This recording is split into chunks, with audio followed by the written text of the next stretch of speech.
Right, so we're back here, Brownstock 2011, backstage in Example's very own yurt. What do you think of the yurt, Elliot? How's it going? I love my boudoir, thank you. You're very welcome. So, mate, the last year's just been like a mega roller coaster for you guys, hey? It's been like the biggest roller coaster in the world. Up and down, constantly. 1 week you're at V, the next week you're here at Brownstock. This would be the up, by the way. Oh yeah, there you go. This would be the up, by the way, of course. Your very own, you know, we ain't got no golf carts, but it's all good, it's all good. So you just did a show up in Norwich as well, Spectacular. How did that go? Yeah, it was pretty bouncy. We completely destroyed it. We had mosh pits, a couple of people broke their arms, and then Alexandra Burke had to come on afterwards. Oh, that's a shame. It's a real shame for her, really, because she's got lovely legs. She's generally got, I was staring at her legs again. There you go, you heard it here first. Alexandra Burke has fantastic legs. But, I mean, let's talk about you and like the album and everything else that's coming out. You're playing in the shadows, mate. The hype around it is just incredible. Tonight at midnight. Exactly right. Tonight, you heard it here first. Go and get it, iTunes. In fact, you can... Swooping ladies. There you go. In fact, I think you can pre-order it online, is that right? Pre-order it, but by the time they see this, it will be out. It'll be out. So if you haven't bought it, what are you doing? What are you doing? Woo!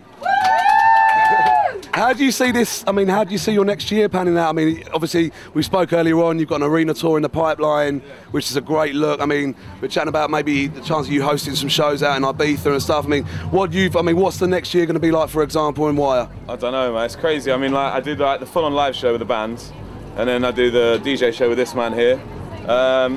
It's just about, I don't know, for me, the live show, I want to be the biggest dance act in the country, and then eventually Europe and the world if I can. The world. And in terms of what I do with Sam here, you know, Sam and his day job runs MTA, which is obviously one of the most successful independent labels at the moment. Massive success a couple of weeks ago with Nero's #1. Mate, our live show is just all of our influences on my, I mean, you tell them what, like our show is like. This show is it's a mashup of multi-genre mashup. Drum and bass, dubstep, electro house, anything old, you know, anything good basically. Do you think that's reflective of like the music industry at the moment? Because like we went through this massive like indie scene where everybody was going crazy, Blur, Oasis, that whole indie rock scene.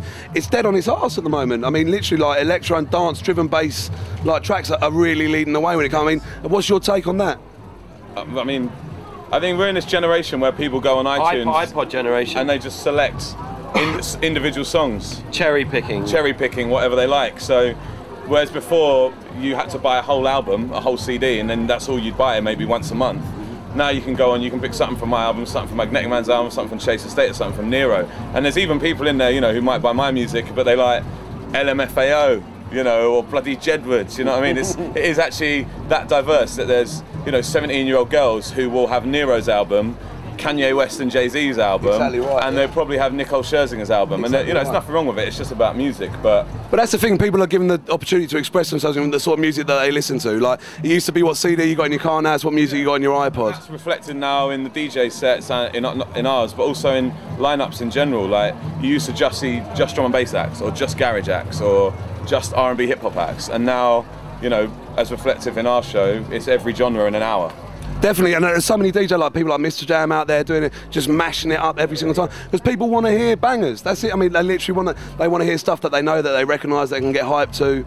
Well, the good thing is like I come from a hip hop, garage, jungle background. Why I used to be a big DJ in the garage scene. You know, now runs MTA with Chase the Status. Massive label. He gets loads of exclusives. We play old stuff, we play new stuff. You know, he produces himself. We have like exclusive remixes and bootlegs. It's like, you know, it's a party basically. It's a melting pot. And considering, I mean, what was it, 2 years ago you came to Bar House and played for us at Bar House in Chelmsford? Do you remember that? We did a Bar House in Chelmsford. A little sweatbox with black and red lights in there. It's all about Bar House. That's pure vision. The stage was literally that high. But I mean, for and you, now we're doing O2 Arena, mate. But for you guys, I mean, how does that work for you guys? I mean, coming from like a humble background where you I mean, not don't take it the wrong way. Like humble being that you're very, very grounded for an artist of your caliber. Do you not think? Yeah, I mean, but the good thing is, the good thing is like, I mean, at Glastonbury, for instance, I played 20,000 people with a band, John Peel tent, headlined, packed, amazing rave. 2 hours later, me and him were off in a tent to 1,000 people, playing for free to a load of people who wanted to stay up all night and get off their nut. And you know, it's because we love the music. Yeah, and it's a true passion-driven thing, isn't it? Yeah, totally. And you know, otherwise, you know, but some acts won't even get on stage unless you give them a certain fee. And we just went and played this. I mean, we don't do it all the time, obviously, but we play where we think there's going to be a good crowd and a party. And Glastonbury says it all. You know, we did a live show and 2 DJ sets in Glastonbury in one weekend. And they were just lapping it up. Right, we played outdoors on a Cube Henge. Started off with 500 people, ended with 5,000. Yeah, that's amazing. And we're on at the same time as like Coldplay or something, you know. Yeah. And how's it? I mean, for you guys, it's like, you know, artists aside, music aside, you guys as human beings, you know, living every single day. I mean, literally gone from the shadows to the limelight in such a short space of time. I mean, is that a hard thing to deal with, or is that something that's come naturally? Or it is for him. I mean, he gets recognised once a week, but I'm now like once every hour or once. You know, we were driving to Norfolk today. I swear on my life, a car drove past us and a girl was looking through the window and she went, yeah.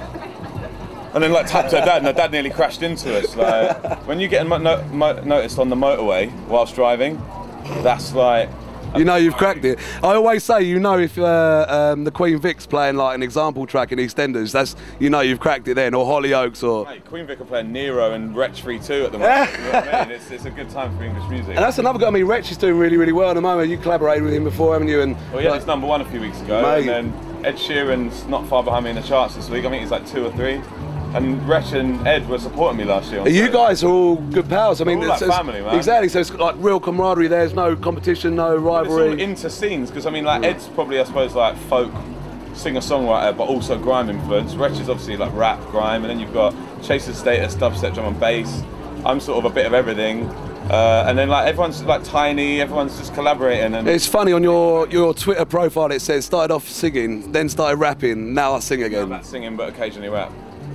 That sums it up in one word. I don't think we can say much more than that. I mean, we were listening to the other day that Hooligans remix. You remember? Ooh, ooh, ooh. Big tune, man. I used to play. I mean, and that's the thing. I mean, it's really weird. It's almost like you hear the name and don't really know it until you hear the track, and a lot of people start familiarising. The live show and then or the DJ show, and they go, "Wow, I didn't realise Example did all these songs." You know, because we don't turn up and have one banger. We've got, you know, 10. A catalogue. We've got a lot. A back catalogue. We've got some bullets, as he would say. Discography. And so, for the next year, what can we expect from you guys? UK tour.